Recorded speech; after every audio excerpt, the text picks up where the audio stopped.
충격적인 일이 일어났습니다. 한국이 떠나는 순간 바로 세계 최빈국으로 전락하는 나라가 있다고 하는데요. 50년 전 전쟁 후유증으로 농토가 황폐해지고 서방 경제 제재로 무려 20년간 완전 고립됐다고 합니다. 고위 공무원도 하루 두 끼밖에 못 먹는 상황이었고 같은 최빈국인 인도에서도 쌀을 공급받아야 했습니다.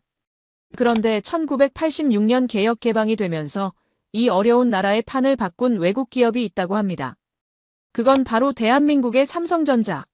삼성이 이곳에 휴대폰 공장을 세우자 GDP는 4배, 수출은 6배가 증가하고 무려 70만 개의 일자리가 생겨 농민 자녀들도 중산층으로 진입이 가능해졌다고 하는데요. 삼성이 이 나라에서 보여준 기적적인 이야기 지금 바로 시작합니다. 잠깐 영상 시작 전 구독과 좋아요로 대한민국을 응원해주세요. 댓글로 한국의 기업들 응원 메시지 남겨주세요. 안녕하세요. 저는 호주 멜버른에서 아시아 경제 전문 기자로 일하고 있는 제임스 윌슨입니다. 지난 10년 동안 아시아 경제를 취재하면서 많은 것들을 봐왔죠. 하지만 한국이라는 나라에 대해서는 여전히 의구심이 많았어요. 물론 성장한 건 인정하지만 결국 서구의 기술과 자본에 의존한 발전 아니었을까 하는 생각이 컸거든요. 그리고 한국 기업들의 해외 진출도 결국은 값싼 노동력을 찾아 떠나는 전형적인 자본주의의 모습일 뿐이라고 여겼습니다. 그런 제가 베트남 호치민으로 가게 된 건 완전히 우연한 기회였습니다. 어느 월요일 아침 편집장이 저를 급하게 불러서 흥미로운 제안을 했어요. 베트남 경제가 곧 붕괴할 것이라는 충격적인 정보가 들어왔다는 거였습니다. 특히 한국 기업들이 베트남에서 철수할 움직임을 보이고 있고 그렇게 되면 베트남 경제가 도미노처럼 무너질 거라는 분석이었죠. 편집장은 이게 올해 최대의 특종이 될 거라며 제게 즉시 현지 취재를 맡겼습니다. 일주일 내에 호치민으로 떠나라는 지시였어요. 솔직히 말하면 저는 그 정보를 그리 놀랍게 받아들이지 않았어요. 베트남 같은 후진국이 한국 기업들에만 의존해서 성장했다면 언젠가는 이런 날이 올 수밖에 없다고 생각했거든요. 전형적인 신식민주의 구조라고 여겼습니다. 강대국이 약소국을 값싼 노동력 공급지로 이용하다가 더 유리한 곳이 나타나면 버리고 떠나는 패턴 말이에요. 저는 이미 기사의 흐름까지 머릿속에 그려놓고 있었습니다. 출발 전날 밤, 저는 베트남에 대한 자료를 찾아봤어요. 여전히 전쟁의 상처가 남아있는 나라, 공산주의 체제 하에서 겨우 시장 경제를 받아들인 나라, 그리고 외국 자본에 의존할 수밖에 없는 취약한 경제 구조를 가진 나라. 이런 선입견들이 제 머릿속을 가득 채우고 있었죠. 한국이 베트남에 진출한 것도 결국 저임금 노동자들을 착취하기 위한 것이라고 확신했어요. 비행기 안에서도 저는 계속 생각했습니다. 한국 기업들이 베트남을 어떻게 이용해왔는지, 그리고 이제 그들이 떠나려고 하는 이유가 무엇인지 말이에요. 아마도 중국이나 인도네시아처럼 더 매력적인 시장이 나타났거나 아니면 베트남의 임금 수준이 올라서 더 이상 매력이 없어진 것일 거라고 추측했죠. 어쨌든 전형적인 자본의 논리였습니다. 호치민 공항에 도착했을 때의 첫인상은 제 예상과 크게 다르지 않았어요. 현대적인 시설이긴 했지만 여전히 개발도상국의 느낌이 강했습니다. 그런데 공항을 나서는 순간 제 눈에 들어온 건 거대한 삼성 광고판이었어요. 갤럭시 스마트폰 광고가 공항 전체를 뒤덮고 있었죠. 저는 속으로 비웃었습니다. 한국 기업들이 베트남을 완전히 점령한 모습의 상징 같았거든요. 택시를 타고 시내로 향하는 길에서 더 많은 한국 기업 간판들이 보였습니다. 삼성, LG, 현대, 롯데까지. 마치 한국의 경제식민지 같다는 생각이 들었어요. 택시기사는 서툰 영어로 삼성에서 일하는 친구들 이야기를 자랑스럽게 했지만 저에게는 그저 경제적 종속의 증거로만 들렸습니다.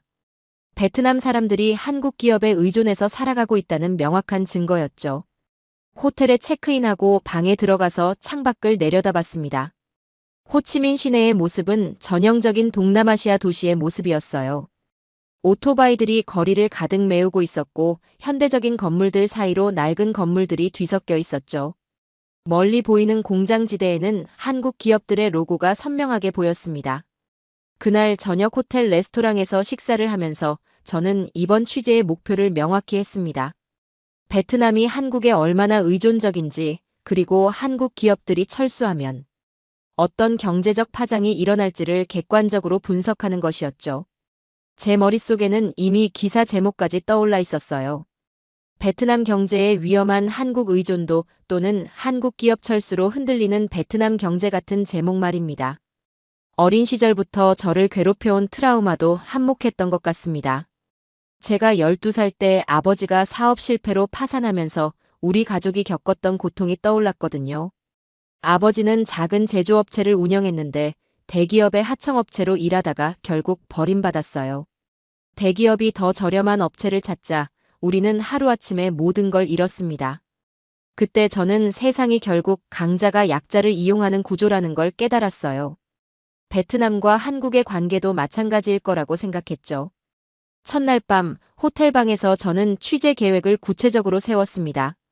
베트남 정부 관료들을 만나서 한국 기업들의 철수 계획에 대해 알아보고 한국 기업 관계자들을 인터뷰해서 그들의 진짜 속내를 파악할 예정이었어요. 그리고 현지 근로자들의 이야기를 들어서 한국 기업들이 떠나면 얼마나 많은 사람들이 실업자가 될지도 조사하려고 했죠. 또한 경제 전문가들의 의견도 수집해서 베트남 경제의 구조적 취약성을 분석할 계획이었습니다.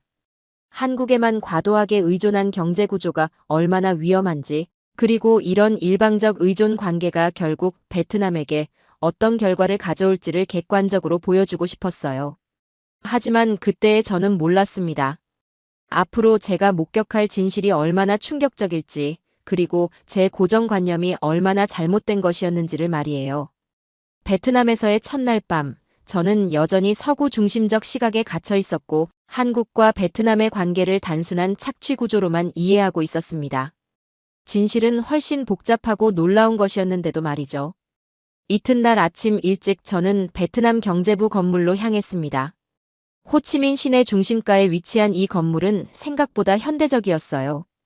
하지만 저는 여전히 베트남을 후진국으로 보는 시각에서 벗어나지 못하고 있었죠. 로비에서 기다리는 동안 벽에 걸린 베트남의 경제 성장 그래프를 봤는데 너무 가파른 상승세라 과장된 것 아닌가 하는 의심이 들었어요. 약속 시간에 맞춰 저를 맞이한 사람은 응우옌 투란이라는 27세의 젊은 여성 공무원이었습니다. 경제부 대외협력과에서 일한다고 소개했어요.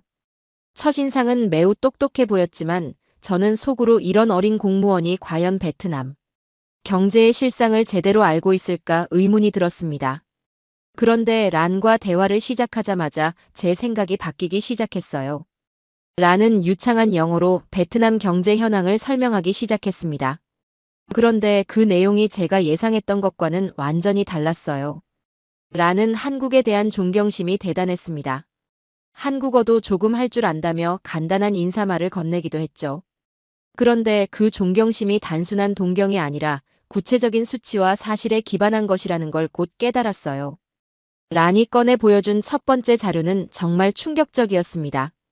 1990년 베트남의 1인당 GDP가 고작 100달러였다는 거예요. 전 세계에서 가장 가난한 나라 중 하나였던 거죠. 그런데 이제는 4,000달러를 넘어섰다고 했습니다.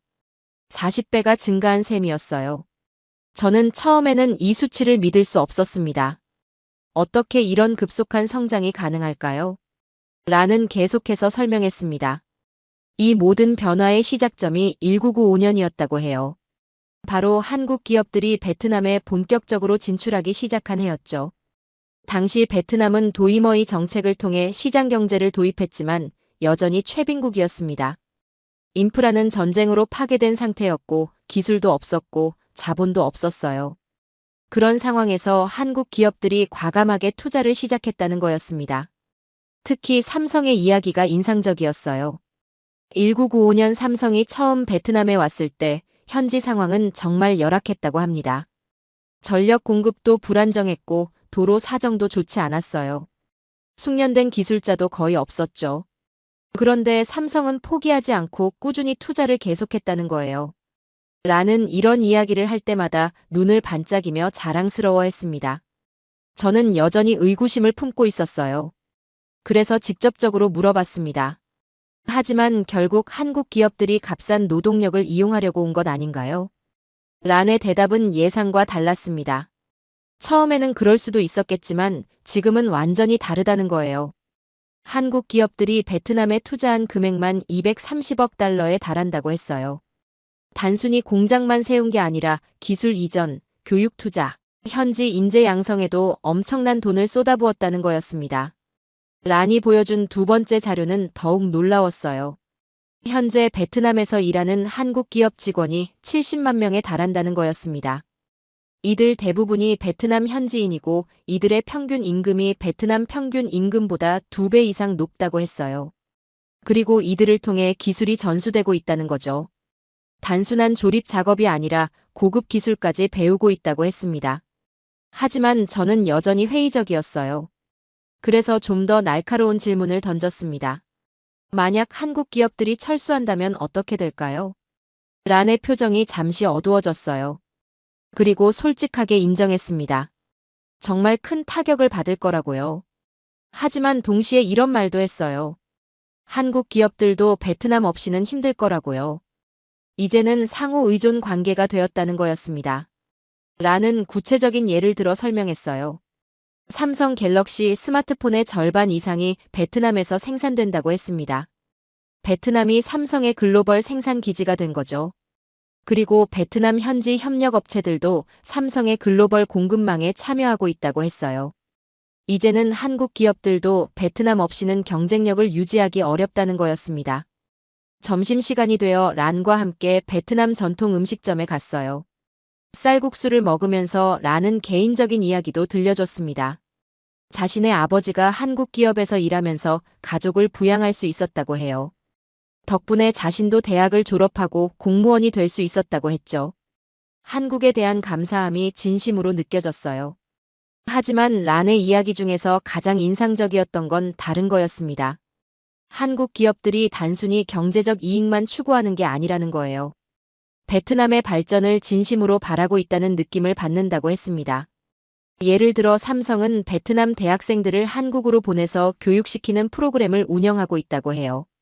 이런 투자는 단기적으로는 손해일 수도 있지만 장기적으로 베트남의 기술 수준을 높이려는 노력이라고 했습니다. 오후에는 란이 직접 호치민 하이테크파크를 안내해줬어요. 가는 길에 란은 계속해서 한국 기업들의 성과를 자랑했습니다. 베트남 수출의 25%를 한국 기업들이 담당하고 있다고 했어요. 그리고 이제는 베트남이 동남아시아 최대의 제조업 허브가 되었다고 자랑스럽게 말했습니다. 하이테크파크에 도착해서 보니 정말 규모가 어마어마했어요. 끝없이 펼쳐진 공장들과 현대적인 건물들을 보면서 저는 점점 혼란스러워졌습니다. 제가 알고 있던 베트남의 모습과는 너무 달랐거든요. 라는 이 모든 발전이 한국 덕분이라고 계속 강조했어요. 그날 하루 종일 란과 함께 보내면서 저는 많은 것을 배웠습니다. 하지만 동시에 더 큰 의문도 생겼어요. 정말로 이 모든 게 지속 가능한 발전일까요? 아니면 한국에 과도하게 의존한 불안정한 구조일까요? 란의 열정적인 설명을 들으면서도 저는 여전히 확신을 갖지 못하고 있었습니다. 다음 날 아침 저는 삼성 베트남 법인 전 사장이었던 이상호 박사와의 약속을 위해 호치민 시내 한 호텔 라운지로 향했습니다. 란이 소개해준 분이었는데 베트남 진출. 초기부터 현재까지의 생생한 이야기를 들려줄 수 있는 최적의 인물이라고 했어요. 58세의 이상호 박사는 첫인상부터 범상치 않았습니다. 카리스마가 넘치면서도 직설적인 말투로 저를 압도했어요. 이상호 박사는 제 소개를 듣자마자 바로 핵심을 찔렀습니다. 윌슨 기자님, 베트남에 와서 뭘 취재하려고 하는 거죠? 혹시 한국 기업들이 베트남을 착취하고 있다는 기사를 쓰려는 건 아니겠죠? 저는 당황했어요. 제 의도가 너무 뻔히 보였나 봅니다. 솔직하게 답변했죠. 베트남 경제의 한국 의존도가 위험 수준에 이르렀다는 분석을 듣고 왔다고요. 이상호 박사는 크게 웃었습니다. 그리고 이렇게 말했어요. 그럼 진짜 이야기를 들려드리죠. 1995년으로 돌아가 보겠습니다. 당시 베트남은 정말 최빈국이었어요. 저도 처음 베트남에 왔을 때 충격을 받았습니다. 호치민 시내조차 제대로 된 도로가 없었고 전력 공급은 하루에 몇 시간씩 끊어졌죠. 그런 곳에 한국 기업들이 투자를 시작한 거예요. 박사는 당시의 상황을 생생하게 묘사했습니다. 삼성이 첫 공장을 세울 때 현지 인력은 대부분 농민 출신이었다고 해요. 전자제품을 만들어 본 경험이 전혀 없는 사람들이었죠. 그런데 한국에서 온 기술자들이 이들을 일일이 가르쳤다는 거예요. 한글로 작업 지시서를 만들어서 베트남어로 번역하고 직접 손으로 가르치면서 기술을 전수했다고 했습니다. 가장 인상적이었던 건 교육 투자에 대한 이야기였어요. 삼성이 베트남에서 한 일이 단순히 공장 짓고 제품 만드는 게 전부가 아니었다는 거죠. 베트남 청년들을 한국으로 보내서 교육시키는 프로그램을 만들었고 현지에도 기술 교육센터를 세웠다고 했어요. 이런 투자가 얼마나 됐는지 아십니까? 230억 달러예요. 단순한 공장 투자가 아니라 사람에 대한 투자였던 거죠. 이상호 박사의 말이 계속 이어졌습니다. 처음에는 베트남 직원들이 단순 조립만 했어요. 하지만 시간이 지나면서 점점 고급 기술을 맡기기 시작했죠. 지금은 베트남에서 삼성 갤럭시의 설계와 개발까지 이루어지고 있어요. 베트남이 단순한 생산 기지에서 연구개발 기지로 발전한 거예요. 이건 다른 나라에서는 볼 수 없는 일이었습니다. 저는 여전히 의구심을 가지고 있었어요. 그래서 직접적으로 물어봤습니다. 하지만 결국 한국이 더 유리한 조건을 찾으면 떠날 수도 있는 거 아닌가요? 박사의 대답은 단호했습니다. 그런 생각은 완전히 틀렸다고 해요. 지금 베트남은 한국에게 없어서는 안 될 파트너가 됐다는 거죠. 베트남 없이는 삼성도 LG도 다른 한국 기업들도 글로벌 경쟁에서 살아남기 어려울 거라고 했어요. 박사는 구체적인 숫자로 설명했습니다.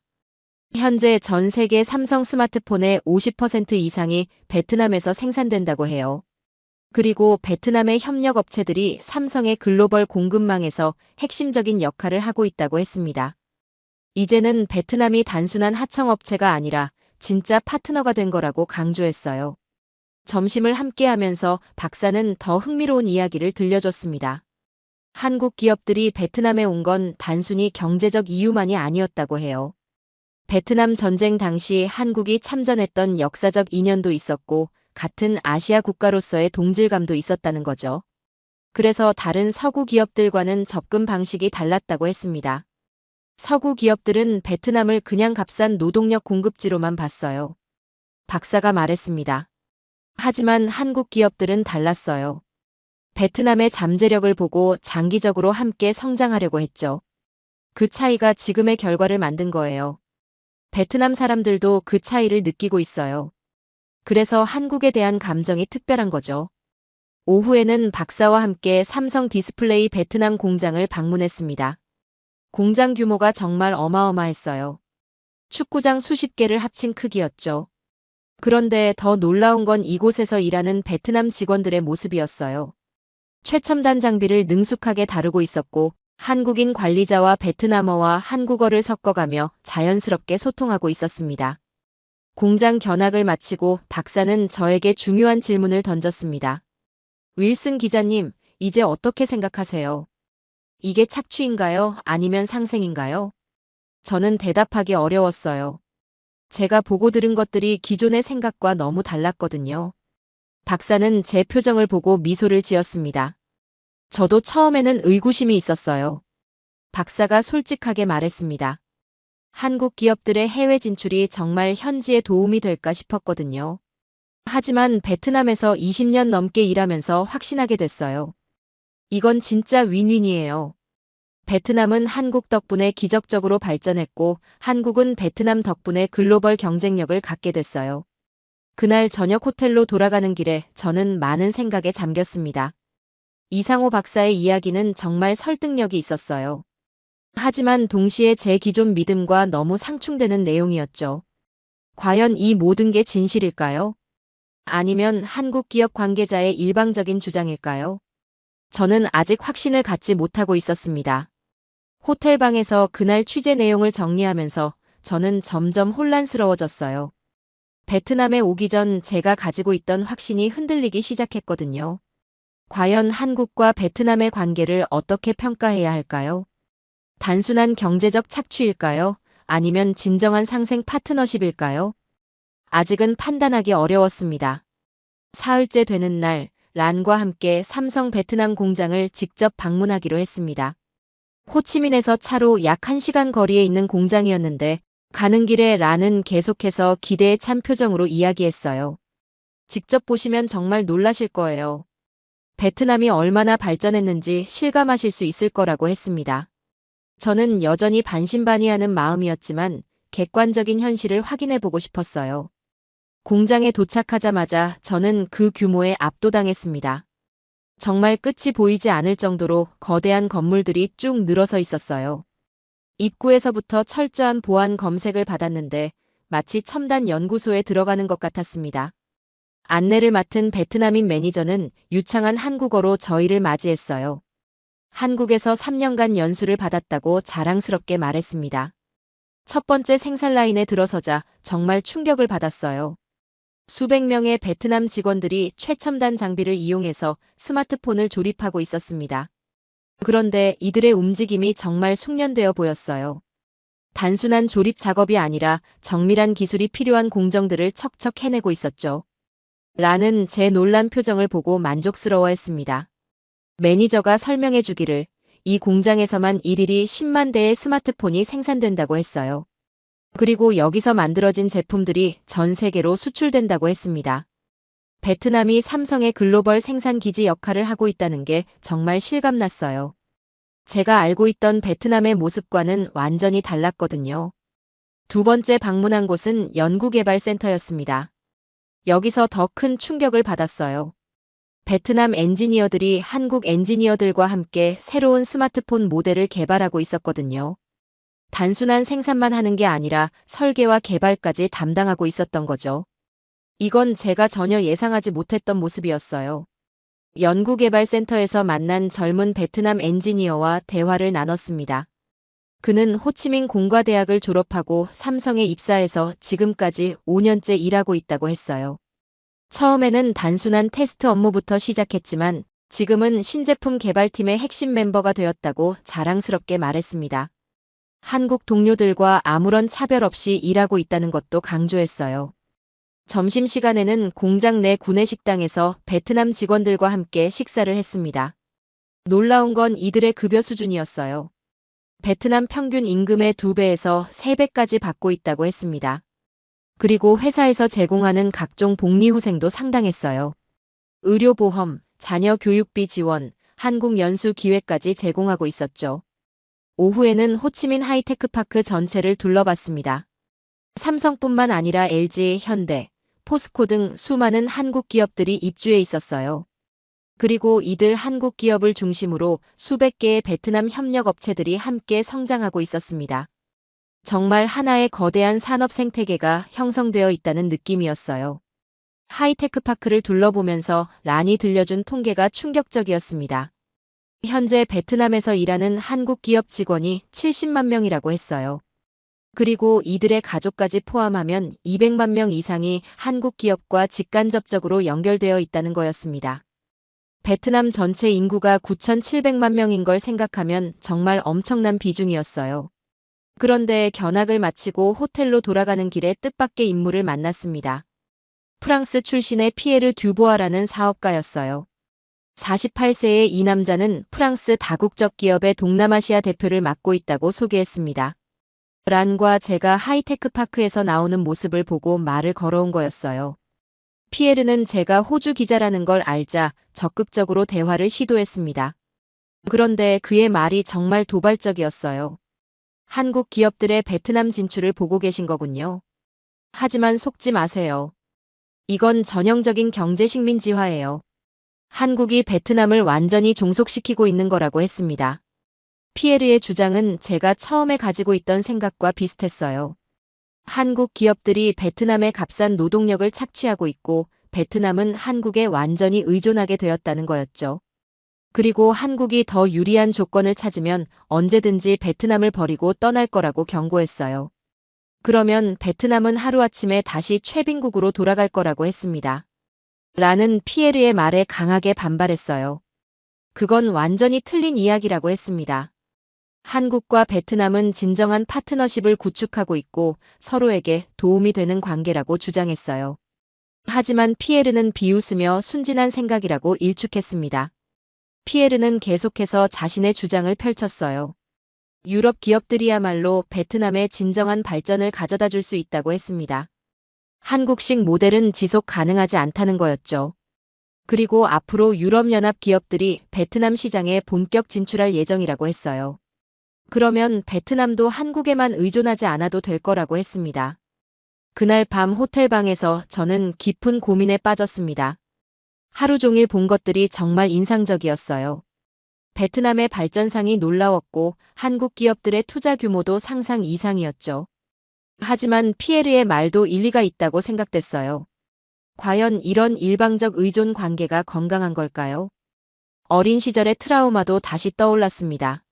아버지의 사업이 대기업에 의존하다가 결국 파산한 것처럼 베트남도 한국에 너무 의존하고 있는 건 아닐까요? 만약 한국 기업들이 정말로 철수한다면 베트남은 어떻게 될까요?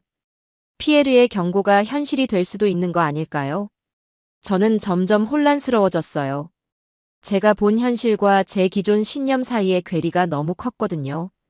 과연 무엇이 진실일까요? 한국과 베트남의 관계를 어떻게 평가해야 할까요?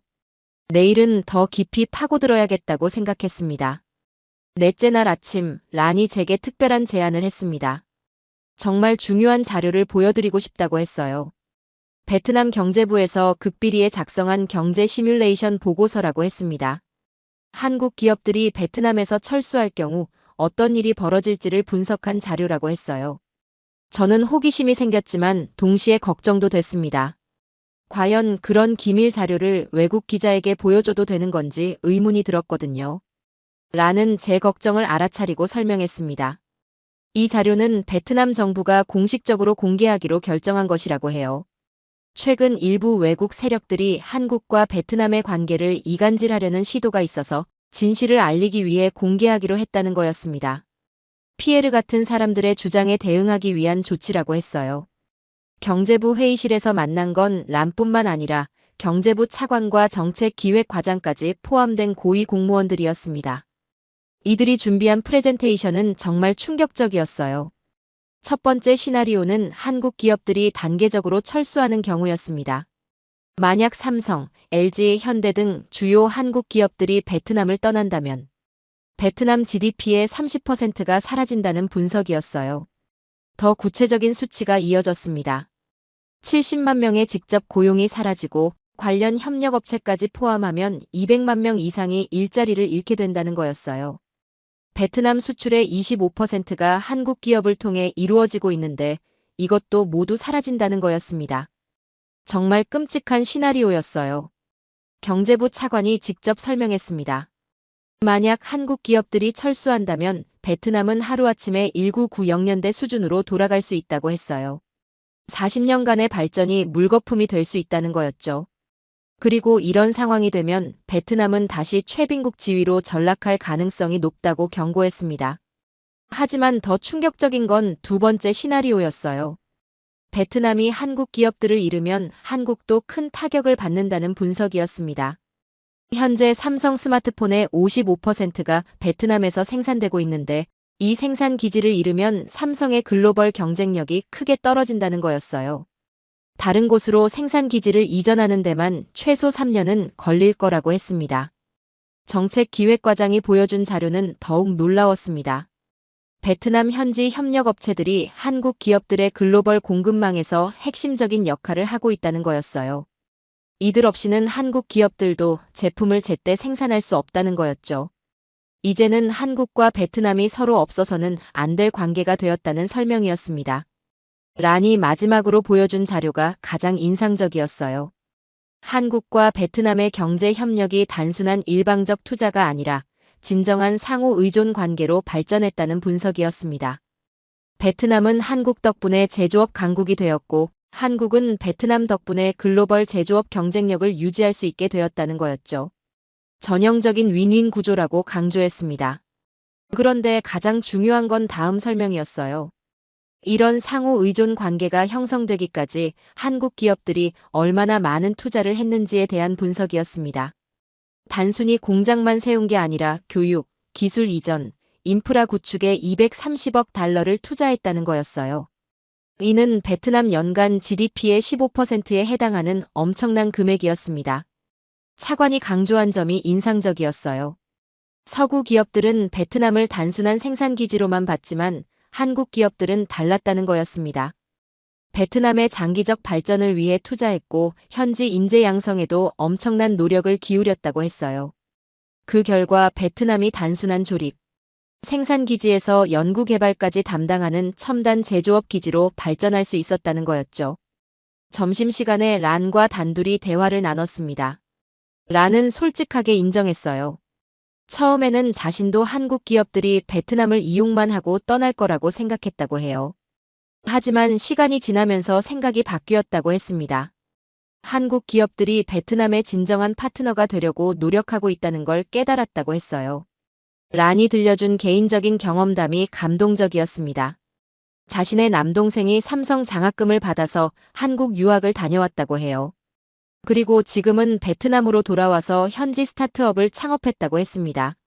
한국에서 배운 기술과 경험을 바탕으로 베트남의 발전에 기여하고 있다는 거였죠. 이런 사례가 수천 명에 달한다고 했어요. 오후에는 실제로 한국 기업 덕분에 성장한 베트남 기업을 방문했습니다. 팜민투라는 29세의 젊은 사업가가 운영하는 전자부품 제조업체였어요. 처음에는 삼성의 협력업체로 시작했지만 지금은 독자적인 기술력을 갖춘 중견기업으로 성장했다고 했습니다. 팜민투와의 대화는 정말 인상적이었어요. 그는 완벽주의적이고 야심찬 성격이 뚜렷이 드러났습니다. 자신의 회사가 단순히 한국 기업의 하청업체로 머물지 않고 독립적인 브랜드로 성장하는 게 목표라고 했어요. 그리고 언젠가는 한국 기업들과 대등한 파트너가 되고 싶다는 포부를 밝혔습니다. 그날 저녁 호텔방에서 하루 종일 본 자료들을 정리하면서 저는 큰 충격에 빠졌습니다. 제가 베트남에 오기 전에 가지고 있던 모든 선입견이 완전히 뒤바뀌었거든요. 한국과 베트남의 관계가 단순한 착취 구조가 아니라 진정한 상생 파트너십이었다는 걸 깨달았어요. 특히 상호 의존성에 대한 분석이 가장 충격적이었습니다. 베트남이 한국에 의존하고 있는 것만큼 한국도 베트남에 의존하고 있다는 사실이었어요. 이제는 누가 누구를 일방적으로 이용하는 관계가 아니라 서로 없어서는 안 될 파트너가 된 거였죠. 그 순간 저는 진실을 깨달았습니다. 이것이 바로 21세기 새로운 경제 협력 모델이었던 거예요. 강대국이 약소국을 착취하는 전통적인 식민주의가 아니라 서로의 장점을 살려서 함께 성장하는 상생 모델이었던 겁니다. 한국이 베트남에 보여준 것은 진정한 윈윈 협력의 표본이었어요. 다섯째 날 아침, 저는 완전히 새로운 관점으로 베트남을 바라보고 있었습니다. 지난 며칠간의 경험이 제 생각을 완전히 바꿔놓았거든요. 그런데 호텔 로비에서 뜻밖의 만남이 기다리고 있었어요. 피에르 듀보아가 저를 기다리고 있었던 겁니다. 그는 제게 중요한 이야기가 있다며 커피를 마시자고 제안했습니다. 피에르는 처음부터 공격적으로 나왔어요. 윌슨 기자님, 한국 사람들에게 완전히 세뇌당하신 것 같군요. 그들이 보여준 건 모두 조작된 정보일 가능성이 높아요. 저는 당황했지만 차분하게 대응했습니다. 제가 본 건 구체적인 수치와 현실이었다고 말했어요. 하지만 피에르는 비웃으며 더 충격적인 이야기를 꺼냈습니다. 피에르가 공개한 정보는 정말 놀라웠어요. 유럽연합 기업들이 연합해서 베트남에서 한국 기업들을 몰아내려는 계획을 세우고 있다는 거였습니다. 한국 기업들의 베트남 독점을 깨뜨리고 유럽 기업들이 진출할 수 있는 기회를 만들겠다는 거였죠. 그리고 이를 위해 각국 정부의 로비 활동도 벌이고 있다고 했어요. 더 구체적인 계획이 이어졌습니다. 피에르는 베트남 정부에 한국 기업들의 독점적 지위를 문제 삼는 보고서를 제출할 예정이라고 했어요. 한국 기업들이 베트남을 경제적으로 종속시키고 있다는 내용이었죠. 그리고 유럽연합이 더 공정하고 지속 가능한 투자를 제공할 수 있다고 주장할 계획이라고 했습니다. 피에르의 말을 들으면서 저는 점점 분노가 치솟았어요. 이건 순수한 경제 논리가 아니라 정치적 음모였거든요. 한국과 베트남이 함께 이룬 성과를 질투해서 방해하려는 시도였던 겁니다. 피에르는 제 표정 변화를 눈치채고 더욱 도발적으로 나왔어요. 윌슨 기자님도 서구 출신이니까 이해하실 거예요. 피에르가 말했습니다. 아시아 국가들끼리만 뭉쳐서 이익을 독점하는 건 공정하지 않아요. 글로벌 시장은 모든 나라가 공평하게 참여할 수 있어야 해요. 하지만 저는 이미 그의 진짜 의도를 꿰뚫어 보고 있었습니다. 공정성을 내세우지만 결국 자신들의 이익을 위한 것일 뿐이었어요. 저는 피에르에게 직접적으로 물어봤습니다. 그럼 유럽 기업들은 베트남에 뭘 제공할 수 있나요? 한국처럼 230억 달러를 투자하고 70만 개의 일자리를 만들 수 있나요? 피에르는 잠시 당황하는 기색을 보였어요. 그리고는 유럽의 선진 기술과 환경 친화적 투자를 강조했지만 구체적인 계획은 제시하지 못했습니다. 오히려 피에르는 한국 기업들의 문제점을 지적하기 시작했어요. 환경 오염, 노동자 착취, 기술 유출 방지 등의 문제가 있다고 주장했습니다. 하지만 저는 이미 현장에서 그런 문제들이 거의 해결되어 있다는 걸 확인했어요. 한국 기업들이 베트남에서 국제 기준 이상의 환경 보호와 노동자 대우를 하고 있다는 걸 직접 봤거든요. 점심시간에 란과 만나서 피에르의 이야기를 전했습니다.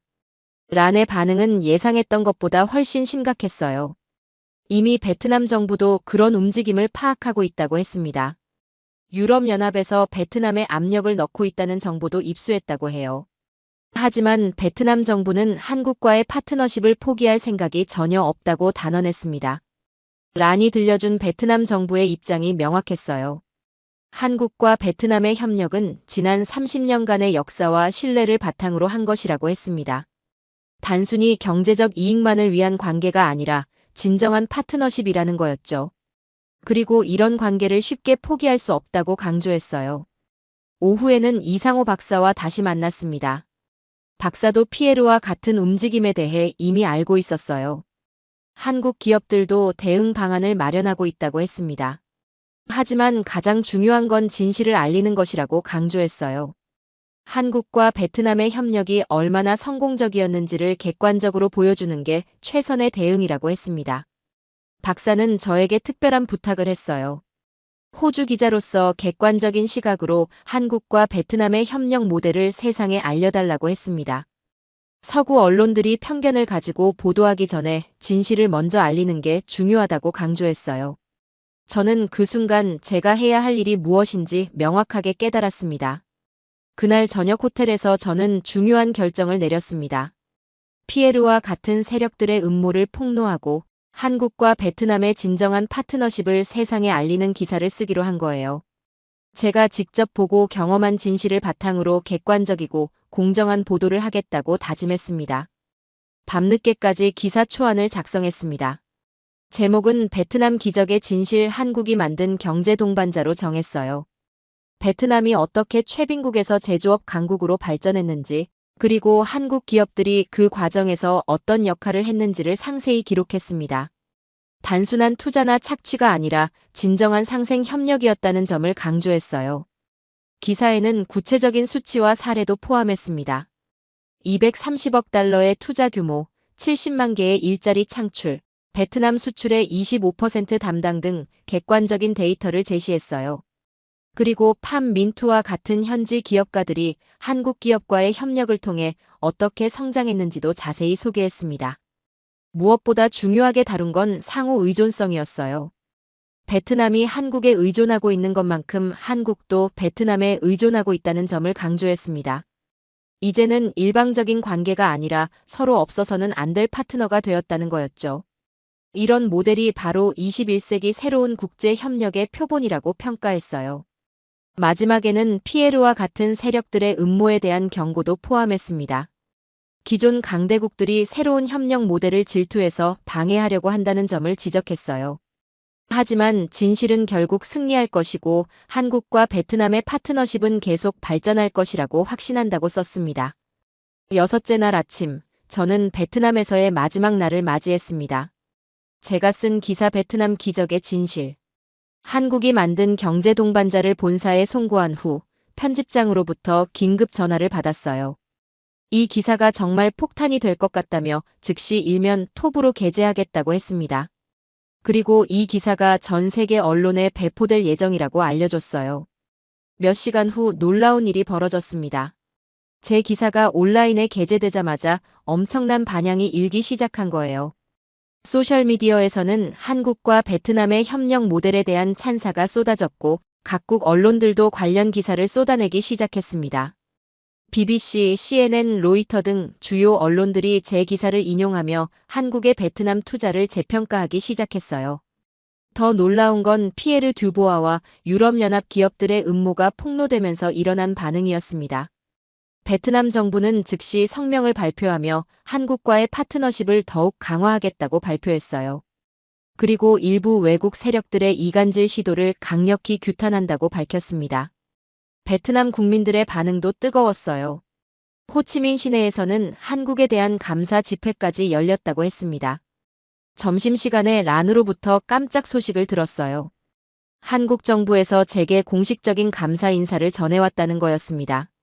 한국 외교부에서 객관적이고 공정한 보도를 해준 것에 대해 깊이 감사한다는 메시지를 보내왔다고 해요. 그리고 한국 주베트남 대사관에서 저를 초청해서 정식으로 감사 인사를 전하고 싶다고 했습니다. 오후에 한국 대사관을 방문했는데 대사님이 직접 저를 맞이해 주셨어요.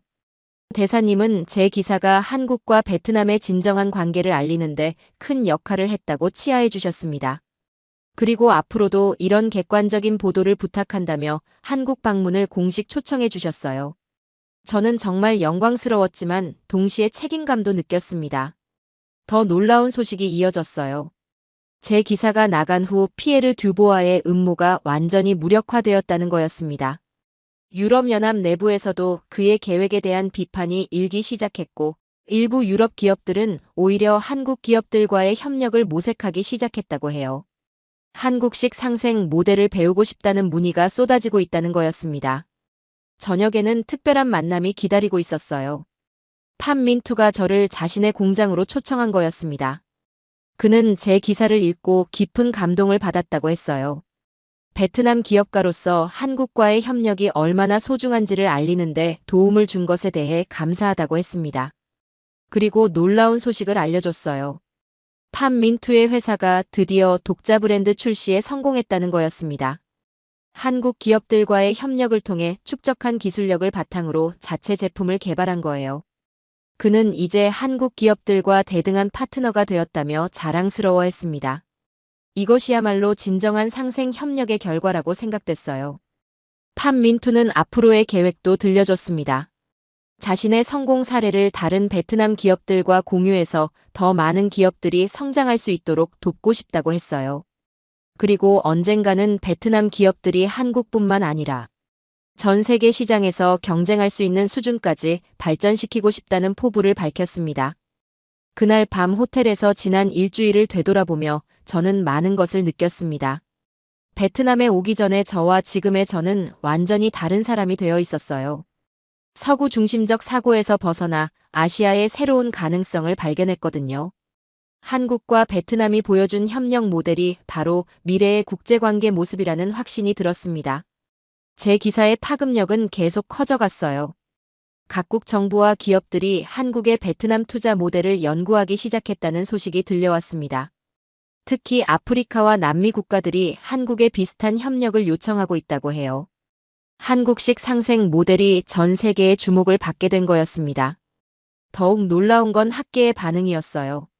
여러 대학에서 한국과 베트남의 협력 사례를 연구 주제로 삼기 시작했다고 합니다. 기존의 신식민주의 이론으로는 설명할 수 없는 새로운 협력 모델이라는 평가가 나오고 있어요. 이제 경제학 교과서에도 한국과 베트남의 사례가 실릴 것 같다는 전망까지 나왔습니다. 한국 내에서의 반응도 뜨거웠어요. 한국 언론들이 제 기사를 대서특필하며 한국 기업들의 해외 진출 성과를 재조명하기 시작했습니다. 그동안 한국 기업들의 해외 투자가 제대로 평가받지 못했는데 이번 기회에 그 진가가 인정받게 된 거예요. 한국 국민들도 자부심을 느끼고 있다는 소식이 들려왔습니다. 베트남에서의 마지막 밤, 저는 새로운 다짐을 했습니다. 앞으로도 편견 없는 시각으로 아시아의 발전상을 알리는 기자가 되겠다고 말이에요. 서구 중심적 사고에서 벗어나 진정한 글로벌 시각을 갖추겠다고 다짐했습니다. 그리고 한국과 베트남이 보여준 상생 모델이 전 세계로 확산될 수 있도록 계속 노력하겠다고 결심했어요. 다음 날 아침 공항으로 향하는 길에 란이 배웅을 나왔습니다. 그는 제게 특별한 선물을 주었어요. 베트남과 한국 국기가 함께 그려진 작은 배지였습니다. 두 나라의 우정을 상징하는 의미라고 했어요. 저는 그 배지를 가슴에 달고 베트남을 떠났습니다. 하지만 제 마음속에는 이미 베트남과 한국에 대한 새로운 애정이 자리 잡고 있었어요. 호주로 돌아온 지 한 달이 지났을 때 저는 완전히 새로운 삶을 살고 있었습니다. 베트남에서의 경험이 제 인생을 바꿔놓았거든요. 무엇보다 제가 쓴 기사의 반향이 상상을 초월했어요. 베트남 기적의 진실, 한국이 만든 경제. 동반자는 전 세계 30여 개국 언론에 번역되어 게재되었고 국제적인 화제가 되었습니다. 이 기사로 인해 저는 올해의 아시아 전문 기자상을 수상하게 되었어요. 더 놀라운 건 출간 제안이 쏟아진 것이었습니다. 영국, 미국, 독일의 유명 출판사들이 제게 책 출간을 제안해 왔어요. 한국과 베트남의 협력 모델을 심층 분석한 단행본을 써달라는 거였습니다. 저는 아시아 경제 기적의 새로운 모델 한국-베트남 상생 스토리라는 제목으로 책을 쓰기로 결정했어요. 이 책이 전 세계에 아시아의 새로운 가능성을 알리는 계기가 되기를 바랐습니다. 책을 쓰는 과정에서 저는 더 많은 연구를 하게 되었어요. 한국의 다른 나라와의 협력 사례들도 조사해 봤는데 정말 놀라운 발견들이 계속 이어졌습니다. 한국이 인도네시아, 태국, 필리핀 등에서도 비슷한 상생 모델을 구축하고 있다는 걸 알게 되었거든요. 한국의 해외 투자가 단순한 경제적 진출이 아니라 진정한 동반 성장을 추구하고 있다는 확신이 더욱 강해졌습니다. 가장 의미 있었던 건 한국 정부로부터 온 공식 초청이었어요. 한국 외교부에서 저를 한국으로 초청해서 다양한 정책 담당자들과 만나게 해줬습니다. 서울에서 보낸 일주일은 정말 눈을 뜨게 하는 경험이었어요. 한국이 얼마나 체계적이고 장기적인 비전을 가지고 해외 투자를 하고 있는지를 직접 확인할 수 있었거든요. 한국 방문에서 가장 인상적이었던 건 청와대에서 열린 간담회였습니다. 대통령이 직접 참석해서 저와 대화를 나누었어요. 대통령은 제 기사가 한국의 진정한 모습을 알리는데 큰 도움이 되었다며 깊은 감사를 표했습니다. 그리고 앞으로도 이런 객관적이고 공정한 보도를 부탁한다고 당부하셨어요. 더 놀라운 제안이 이어졌습니다. 한국 정부에서 저를 아시아 경제 협력 홍보대사로 위촉하고 싶다고 했어요. 한국과 아시아 각국의 상생 협력 모델을 전 세계에 알리는 역할을 해달라는 거였습니다. 저는 기꺼이 그 제안을 받아들였어요. 이것이야말로 제가 해야 할 진정한 일이라고 생각했거든요. 홍보대사로 활동하면서 저는 더 많은 것을 배웠습니다. 한국의 경제 개발 경험이 얼마나 특별한지를 깊이 이해하게 되었어요. 불과 60년 전까지만 해도 최빈국이었던 한국이 어떻게 선진국이 되었는지, 그리고 그 경험을 어떻게 다른 나라들과 나누고 있는지를 알게 되었습니다. 한국의 발전 모델이야말로 개발도상국들이 벤치마킹해야 할 최고의 사례라는 확신이 들었어요. 가장 감동적이었던 순간은 란과의 재회였습니다. 그가 한국을 방문했을 때 저와 다시 만날 수 있었어요. 란은 베트남 정부의 한국협력전담부서 책임자로 승진했다고 자랑스럽게 말했습니다. 그리고 놀라운 소식을 전해줬어요. 베트남과 한국이 새로운 차원의 경제협력 협정을 체결하기로 했다는 거였습니다. 이 협정의 내용은 정말 혁신적이었어요. 단순한 투자나 무역 협정이 아니라 기술 혁신, 인재 교류, 지속 가능한 발전을 모두 포괄하는 종합적인 파트너십이었습니다. 양국이 함께 제3국에 진출해서 상생 모델을 전파하는 내용도 포함되어 있었어요. 이야말로 진정한 21세기형 국제 협력 모델이라고 생각됐습니다.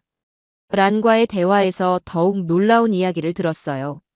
제 기사가 나간 후 베트남 전역에서 한국에 대한 관심이 폭발적으로 증가했다는 거였습니다. 한국어를 배우려는 젊은이들이 급증했고 한국 문화에 대한 관심도 높아졌다고 해요. 그리고 더 많은 베트남 기업들이 한국 기업들과의 협력을 원하고 있다고 했습니다. 특히 감동적이었던 건 팜 민투의 소식이었어요. 그의 회사가 이제 베트남을 대표하는 중견기업으로 성장했다는 거였습니다. 그리고 자신의 성공 경험을 바탕으로 다른 베트남 기업들을 돕는 멘토링 프로그램을 시작했다고 해요. 한국에서 배운 상생 정신을 베트남 내에서도 실천하고 있는 거였죠. 제 책 아시아 경제 기적의 새로운 모델이 출간되자 전 세계적으로 큰 반향을 일으켰습니다. 뉴욕타임스, 파이낸셜 타임스, 이코노미스트 등 주요 언론들이 서평을 게재했고 대부분 호평이었어요. 특히 하버드 경영대학원에서 이 책을 교재로 채택한다는 소식을 들었을 때는 정말 감격스러웠습니다. 더 의미 있는 건 이 책이 각국 정부의 정책 수립에도 영향을 미치고 있다는 점이었어요. 아프리카 여러 나라에서 한국식 협력 모델을 도입하고 싶다며 한국 정부에 협력을 요청하고 있다고 들었습니다. 남미 국가들도 마찬가지였어요. 한국의 상생 모델이 전 세계로 확산되고 있는 거였죠. 개인적으로도 큰 변화가 있었어요. 저는 한국어와 베트남어를 배우기 시작했습니다. 두 나라를 제대로 이해하려면 언어부터 배워야 한다고 생각했거든요. 처음에는 어려웠지만 점점 재미있어졌어요. 특히 한국어를 배우면서 한국 문화의 깊이를 더욱 이해하게 되었습니다. 란과의 관계도 특별하게 발전했어요. 처음에는 업무적인 관계였지만 시간이 지나면서 진정한 친구가 되었고 이제는 연인으로 발전했습니다. 서로 다른 문화권 출신이지만 아시아의 미래에 대한 공통된 비전을 가지고 있다는 점에서 깊이 공감할 수 있었어요. 우리는 내년에 결혼할 예정입니다. 지금 저는 완전히 새로운 사람이 되어 있습니다. 베트남에 가기 전에 서구 중심적 사고에서 완전히 벗어나 진정한 글로벌 시각을 갖추게 되었어요. 그리고 아시아가 앞으로 세계를 이끌어갈 중심 지역이 될 것이라는 확신을 갖고 있습니다. 특히 한국과 베트남이 보여준 상생 모델이 그 중심에 있을 거라고 믿어요. 오늘도 저는 제 사무실에서 한국과 베트남 국기를 바라보며 새로운 기사를 쓰고 있습니다. 이제 제 사명은 분명해졌어요. 아시아의 새로운 가능성을 전 세계에 알리고 진정한 상생 협력이 무엇인지를 보여주는 것입니다.